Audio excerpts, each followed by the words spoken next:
Hi, everyone. I'm Elissa Slotkin. I'm honored to have the opportunity to speak tonight. It's late, so I promise to be a lot shorter than what you just watched. I won't take it personally if you've never heard of me. I'm the new senator from the great state of Michigan, where I grew up. I've been in public service my entire life because I happened to be in New York City on 9/11 when the Twin Towers came down. Before the smoke cleared, I knew I wanted to make a life in national security. I was recruited by the CIA and did 3 tours in Iraq alongside the military. In between, I worked at the White House under President Bush and President Obama, 2 very different leaders who both believed that America is exceptional. You can find that same sense of patriotism here in Wyandotte, Michigan, where I'm speaking from tonight. It's a working class town just south of Detroit. President Trump and I both won here in November.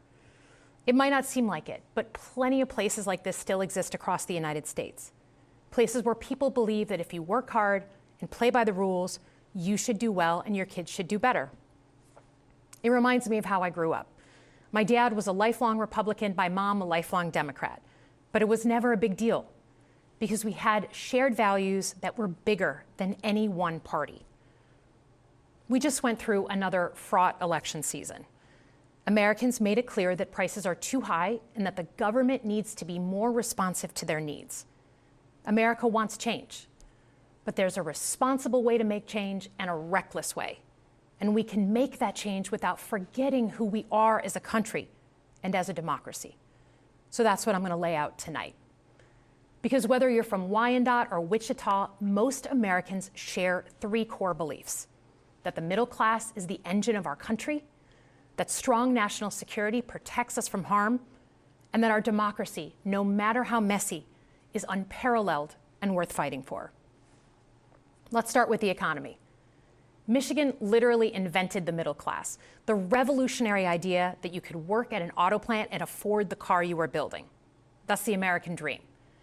And in order to expand and protect the middle class, we have to do a few basic things. We need to bring down the price of things we spend the most money on: groceries, housing, healthcare. We need to make more things in America with good-paying union jobs and bring our supply chains back home from places like China. We need to give American businesses the certainty they need to invest and create the jobs of the future. And we need a tax system that's fair for people who don't happen to make $1 billion. Look, the president talked a big game on the economy, but it's always important to read the fine print. So, do his plans actually help Americans get ahead? Not even close. President Trump is trying to deliver an unprecedented giveaway to his billionaire friends. He's on the hunt to find trillions of dollars to pass along to the wealthiest in America. And to do that, he's going to make you pay in every part of your life. Grocery and home prices are going up, not down, and he hasn't laid out a credible plan to deal with either of those. His tariffs on allies like Canada will raise prices on energy, lumber, and cars, and start a trade war that will hurt manufacturing and farmers. Your premiums and prescriptions will cost more because the math on his proposals doesn't work without going after your health care. Meanwhile, for those keeping score, the national debt is going up, not down. And if he's not careful, he could walk us right into a recession. And one more thing. In order to pay for his plan, he could very well come after your retirement, the Social Security, Medicare, and VA benefits you worked your whole life to earn. The president claims he won't, but Elon Musk just called Social Security the biggest Ponzi scheme of all time.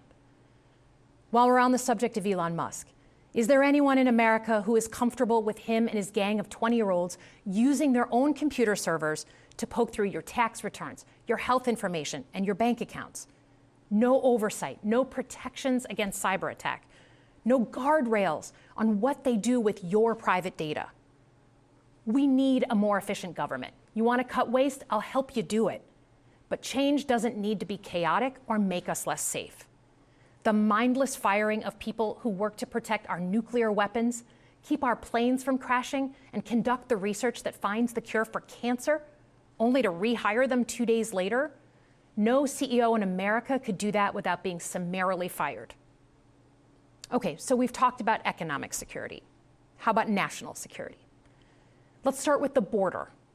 As someone who spent my whole career protecting our homeland, every country deserves to know who and what is coming across its border. Period.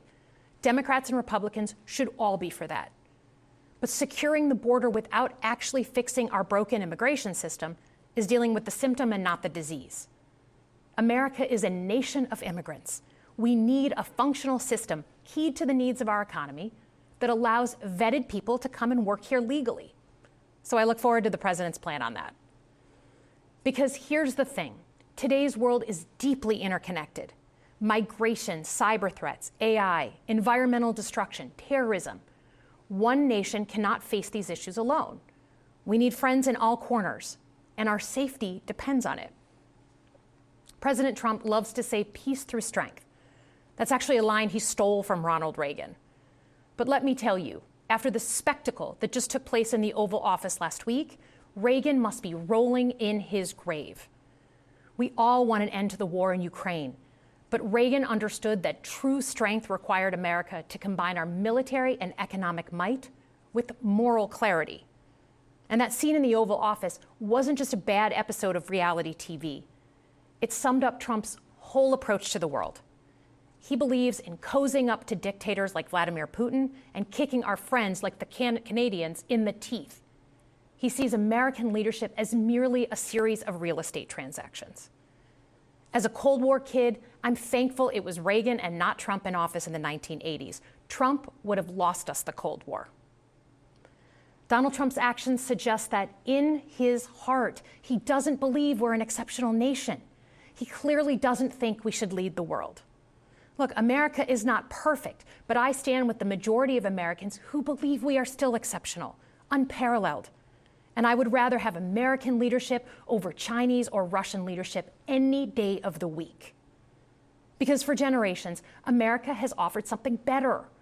Our security and our prosperity, yes, but our democracy, our very system of government, has been the aspiration of the world. And right now, it's at risk. It's at risk when the president decides you can pick and choose what rules you want to follow, when he ignores court orders and the Constitution itself, or when elected leaders stand by and just let it happen. But it's also at risk when the president pits Americans against each other, when he demonizes those who are different and tells certain people they shouldn't be included. Because America is not just a patch of land between two oceans. We are more than that. Generations have fought and died to secure the fundamental rights that define us. Those rights and the fight for them make us who we are. We're a nation of strivers, risk takers, innovators, and we are never satisfied. That is America's superpower. And look, I've lived and worked in many countries. I've seen democracies flicker out. I've seen what life is like when a government is rigged. You can't open a business without paying off a corrupt official. You can't criticize the guys in charge without getting a knock at the door in the middle of the night. So as much as we need to make our government more responsive to our lives today, don't for one moment fool yourself that democracy isn't precious and worth saving. But how do we actually do that? I know a lot of you have been asking that question. First, don't tune out. It's easy to be exhausted, but America needs you now more than ever. If previous generations had not fought for this democracy, where would we be today? Second, hold your elected officials, including me, accountable. Watch how they're voting. Go to town halls and demand they take action. That's as American as apple pie. Third, organize. Pick just one issue you're passionate about and engage. And doom scrolling doesn't count. Join a group that cares about your issue and act. And if you can't find one, start one. Some of the most important movements in our history have come from the bottom up. In closing, we all know that our country is going through something right now. We're not sure what the next day is going to hold, let alone the next decade. But this isn't the first time we've experienced significant and tumultuous change as a country. I'm a student of history, and we've gone through periods of political instability before. And ultimately, we've chosen to keep changing this country for the better. But every single time, we've only gotten through those moments because of two things: engaged citizens and principled leaders. Engaged citizens who do a little bit more than they're used to doing to fight for the things that they care about, and principled leaders who are ready to receive the ball and do something about it. So thank you tonight for caring about your country. Just by watching, you qualify as engaged citizens. And I promise that I and my fellow Democrats will do everything in our power to be the principled leaders that you deserve. Good night, everyone.